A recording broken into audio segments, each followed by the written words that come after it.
ভগৱান শ্ৰীকৃষ্ণই কৈছিল, জীৱনত কেতিয়াবা সুযোগ পোৱা তোমাৰ নিজৰ স্বাৰ্থ সিদ্ধি নকৰি আনক সহায় কৰাৰ প্ৰয়াস কৰিবা।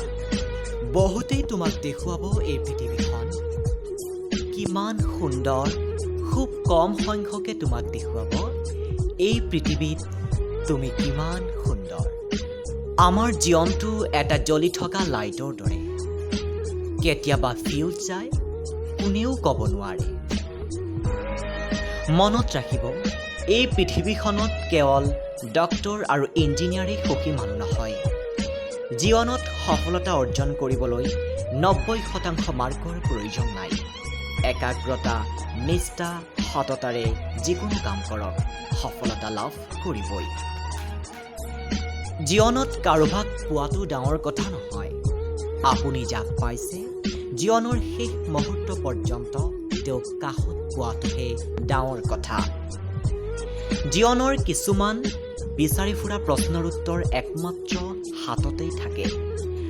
সময়ৰ সময় হ'লে সময়ে নিজেই সেই বিচাৰি ফুৰা প্ৰশ্নৰ উত্তৰ তোমাক দিব।